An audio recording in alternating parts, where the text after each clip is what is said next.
వాళ్ళకి ఇప్పుడు ప్రతిపక్షంలో కూడా ఆదాయం కావాలి. ఎందుకంటే సంపాదనే పరమావధి తప్పితే వీళ్లకు ప్రజలు పరమావధి కాదు, ప్రజా సంక్షేమం కాదు. ఒక అంశాన్ని తెర మీదకి తీసుకొని రావడం, దానికి సంబంధించిన వ్యక్తులందరినీ బ్లాక్మెయిల్ చేయడం, వాళ్ళ దగ్గర వసూలు చేయడం. హరీష్ రావు నయా వసూలు రాజా అయిపోయింది. ఇప్పుడు కొంతమంది మాట్లాడుతుంటే బాధితులు మిగతా వాళ్ళు మాట్లాడుతుంటే ఏమంటుందంటే, ఇప్పుడు కొత్తగా తెలంగాణలో ఇప్పుడు హరీష్ రావు ట్యాక్స్ కట్టాలన్నమాట. హరీష్ రావు ట్యాక్స్ అంటే అప్పుడేమో ఇరిగేషన్ మంత్రిగా కాళేశ్వరంలో దోచుకున్నది, ఫినాన్స్ మినిస్టర్గా ఉన్నప్పుడు ఏం చేసింది అనేది ఒక చర్చ అయితే, ఎవరెవరైతే ఈ కాంట్రాక్ట్లు చేస్తారో వీళ్ళకి బాగా తెలుసు. కాబట్టి ఇదే హౌస్లో క్రషర్ ఇష్యూను తెర మీదకి తెచ్చి బంబాట్ చేసి పూర్తిగా బావబామార్దులు మొత్తం డ్రామా రక్తి కట్టించి అందరిని పిలిచి ఒక్కొక్కరి దగ్గర ఒక్కొక్క కోటి తీసుకున్నాడు. దానికి మధ్యన ఇంతకుముందు చెప్పినట్టు నవీన్ రావు గారిని వాడినాడు. ఇక సంపాదన తప్పితే మీ బతుకు ఇంకొకటి లేదా అరబాబు? నాకు అర్థం కాదు. ఏం బతుకులు మీవి? ఇక తెలంగాణను పీల్చి పిప్పి చేస్తారు. ఇంకా కూడా వదలరాయిక తెలంగాణ.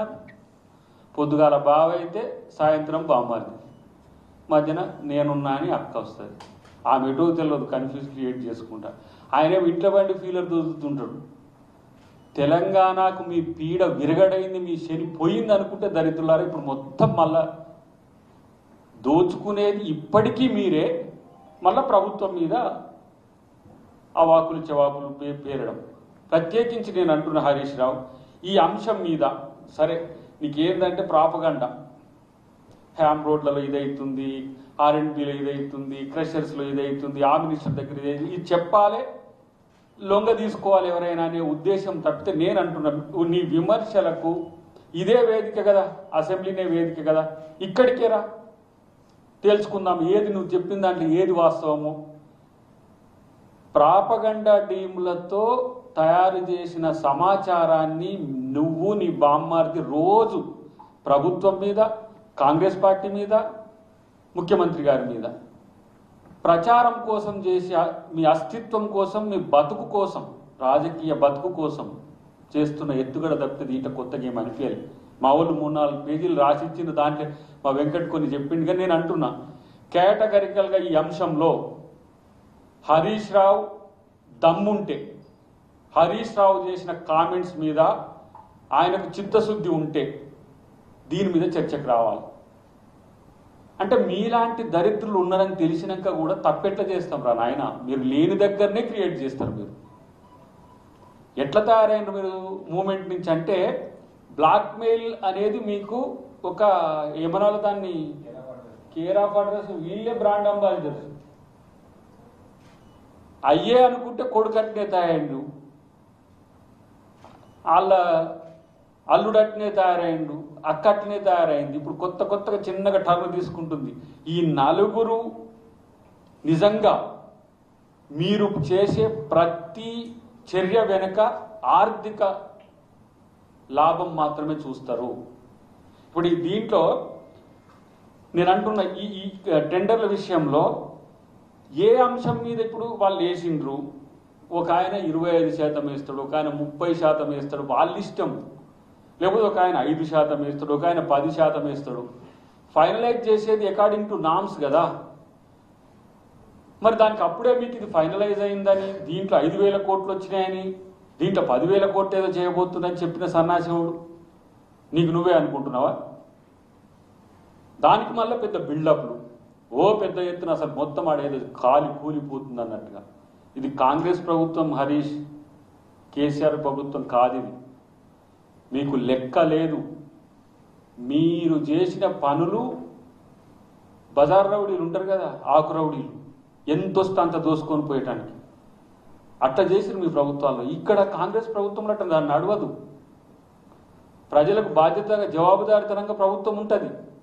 అది పక్కన పెట్టేసి ఇష్టం వచ్చినట్టుగా కాంగ్రెస్లో, నేను ఒక మాట అంటున్నా, నువ్వు కాంగ్రెస్ ప్రభుత్వంలోనే ఉన్నావు కదా, ఒకరోజు కాంగ్రెస్ ప్రభుత్వంలో మంత్రిగా ఎలగబెట్టినావు కదా, ఎమ్మెల్సీ కాకుండా నేను డైరెక్ట్గా మీ మామ పుణ్యాన. తెలుసు కదా కాంగ్రెస్ కార్యాచరణ ఎట్లా ఉంటుంది. ఏదైనా చిన్న మిస్టేక్ జరిగినా కూడా మా అధిష్టానం మా వైపు చూస్తుంటుంది ఏం జరుగుతుందని. కానీ మీ మామ సీక్రెట్లన్నీ నీకు తెలియబట్టి పాపం నిన్ను ఏమీ అనలేడు. ఇదొక అలుసుగా తీసుకున్నారు. ఎందుకు మీ బామ్మారిదికి ఏమో బావ కళ్ళలో ఆనందం మాత్రమే కావాలి. ఎప్పుడు బీజేపీకి పోతుడు అని భయం, లేకపోతే ఎప్పుడు ఎటు పోతుడనే భయం. దీన్ని సందు చూసుకొని నా రాజా ఏం మాట్లాడుతున్నావురా బాబు హరీష్ నువ్వు. ఈ కథలు ఇంకెవరికి చెప్తారు మీరు తెలంగాణలో? అగ్గిపెట్టె దొరకని రాజు నువ్వు. కానీ నీది ప్రతి ఒక్కటి దగ్గర ఉంటుంది. నువ్వు చేసే ప్రతి చర్య వెనుక ప్రతి చర్య ఉంటుంది. నువ్వు చేసే ప్రతి పని వెనుక ఒక ఉద్దేశం ఉంటుంది. ఆ ఉద్దేశం వస్తూనే ఉంటుంది. నీ బాధితులు ఎవరో ప్రభుత్వానికి చెప్పరు, ఇంకెవరికి చెప్పరు అనుకుంటే ఇక నీ పిచ్చి ముచ్చటే అన్నట్టు, నీకేం అర్థం కావట్లేదు అన్నట్టు. కాబట్టి విపక్షంలో ఉన్నాం, ఇష్టం వచ్చినట్టు మాట్లాడతాం, ఏదైనా బట్టగాల్చి మీదేస్తామంటే తస్మాత్ జాగ్రత్త హరీష్. అటువైపు వాడు తిక్కలోడు కేటీఆర్. ఈ నలుగురు జనాన్ని ముందు చూస్తే కథం ఆగడు. ఏందో రాహుల్ గాంధీ మీద ఇష్టం వచ్చినట్టు మాట్లాడతాడు, రేవంత్ రెడ్డి గారి మీద ఇష్టం వచ్చినట్టు మాట్లాడతాడు. ఆయన అంటూ మొన్ననో చూసిన నేను 9 నెలలు 11 నెలలకే కాకుండా 3 సంవత్సరాలు అయింది కదా, మరి ఇప్పుడు పుట్టినప్పుడు ఏమనాలి రేవంత్ రెడ్డి అంటే? మరి 9 సంవత్సరాలకు నీకేం కావాలి, నిన్నేమనాలి? నువ్వు మీ అయ్యా మీ బావ మీరందరు కలిసి చేసిన దాని మీద ఇలా ప్రజాపాలనలో ప్రజలు ఎంత సంతోషంగా ఉన్నారో, ప్రజలు ఎంత కోరుకుంటున్నారో, ఇంకా ప్రభుత్వం నుంచి కావాలని కోరుకుంటున్నారు. ఎప్పుడన్నా దాని గురించి ఆలోచించిండ్రా? అంటారు అమలు కాని హామీలు ఇచ్చిండ్రు, మోసపూరిత హామీలు ఇచ్చిండ్రు. ఒరే ఒక్కటి నేను అంటున్నా, మీరు చూసుకోండి. మేము పెట్టిన ప్రతిదీ మినిమం 100 రూపాయలు ఎక్కువ పెట్టిండ్రు మీరు, ఏదైనా ఏ పథకమైనా. అంటే ఏంది? ఆ రోజేమో వాళ్ళు 2500 పెడితే మనం 3000 పెడదాం, వాళ్ళు 5000 పెడితే మనం 6000 పెడదాం. ప్రతి పథకం అన్నింటిలో మరి మీరు చేసిండ్రు. అంటే మీకు కూడా మోసపూరితమైన హామీలు ఇచ్చినట్టేనా? ఆ రోజు మొత్తం రాష్ట్ర ఖజానాను పూర్తిగా అడుగంటుగా పోయేటట్టు చేసి ప్రతిదాన్ని అడుగుతుండ్రు. ఇప్పుడు ఈ అడిగే నైతిక హక్కు ఎక్కడి మీకు దరిద్రులని నేను అంటున్నా. సర్వం సంకనాకిచ్చి తెలంగాణను పూర్తి స్థాయిలో నష్టం చేసి ఇంకా తగుదునమ్మా అని చెప్పి సోది చెప్తున్నారు. ఇదేనా మీరు చేస్తున్నది రాజకీయం? అంటే ఇదేనా? ఏది ఆంధ్ర తెలంగాణ ఉద్యమం వచ్చినప్పుడు ఆంధ్రోళ్ళ మీద జాగో బాగో అని చెప్పి ఇష్టం వచ్చినట్టు వాళ్ళ సెంటిమెంట్ రగిలించి వాళ్ళ మీద ఏదో ఆధిపత్యం చెలాయించినట్టు కాదు కదా. పరిపాలించింది కదా ఒక 9 సంవత్సరాలు 10 సంవత్సరాలు. మీకు ఇంకా ఉద్యమం తాలూకు ఉద్యమం నాడు బెదిరించినట్టు, ఉద్యమం నాడు బ్లాక్మెయిల్ చేసినట్టు ఏ కాలేజీలలో బెదిరించిండ్రో, ఏ పరిశ్రమలను మీరు బెదిరించిండ్రో, ఎక్కడెక్కడ కార్పొరేట్ సంస్థలను బెదిరించారో అందరి అప్పుడు కూడా లిస్ట్ ఉండే. మీ బతుకే డబ్బు ఏమంటాం కదా, కనీసం పీసినాశ వాళ్ళ కన్నా ఇన్ని పైసలు వస్తే ఇక చాలనుకొని కోట శ్రీనివాసరావు లాంటి వాళ్ళని సాటిస్ఫై ఉంటారు. కానీ మీకు లక్షల కోట్లు దోచుకున్న ఇంకా డబ్బుల మీద యావనే, ఇంకా బ్లాక్మెయిల్ దందానే. ఇది తెలంగాణ సమాజం సహించది. హరీష్ రావు అని హెచ్చరిస్తున్నాం. హరీష్ రావు అనే కాదు, వీళ్ళిద్దరు మంచి డ్రామా ఆర్టిస్టులు, ఇద్దరికి ఆస్కార్ అవార్డులు ఇవ్వచ్చు. రోజుకొకటి ఆడ పెట్టి రావాలి. ఊరికనే వీళ్ళ నటనకు ఏం చెప్పొద్దు, పొద్దుగాల పోయి ఆస్కార్ పెట్టి రావాలి. అట్లా నటిస్తున్నారు వీళ్ళు.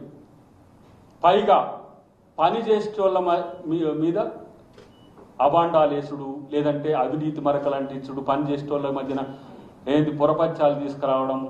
ఎంత నారద లేదంటే ఈ శకుని టైపు ఈ శాస్త్రాలన్నీ ఉన్నాయి కదా, ఆ టైపు మానుకోండి మీరు ఫస్ట్.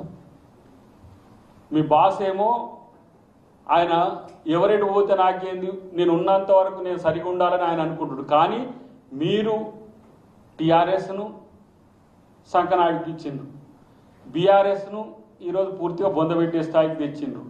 మళ్ళీ టీఆర్ఎస్ నామ పెట్టేసరికి మళ్ళీ టీఆర్ఎస్ అని పోయినవుగా మొన్న ఢిల్లీకి పోయి బీజేపీ నాయకులతో మాట్లాడి కొంచెం ఈసీతో అని చెప్పి మాకు మళ్ళీ టీఆర్ఎస్ ఆమెకి ఇవ్వకుండా చేయనంటే వాళ్ళు ఇచ్చిర్రు ఏదో తెలంగాణ రక్షణ సమితితో తెలంగాణ అని. అంటే మీరు ప్రతి దగ్గర మళ్ళీ ఆ బ్రాండ్కు వీళ్ళే అంబాసిడర్ అయ్యి వీళ్ళే బ్లాక్మెయిల్ చేయాలి టీఆర్ఎస్ అంటే కూడా. ఇలాంటి ఒక దిగజారుడు ఇలా ఏమంటాము వ్యవహారాలకు దిగజారుతున్న హరీష్ రావు లేదంటే KCR and co. KCR and కోలో ఒక తీరుగా ఆడుతుంది, ఇంకో తీరుగా ఆడుతుంది. నేను అంటున్నా ఇలా ఒక మాట, నీవు 1 కోటి రూపాయలు ఎవరైతే ఈ క్రషర్తో బెనిఫిట్ అయ్యే కాంట్రాక్టర్ల దగ్గర తీసుకోలేదని ప్రమాణం చేయగలుగుతావా?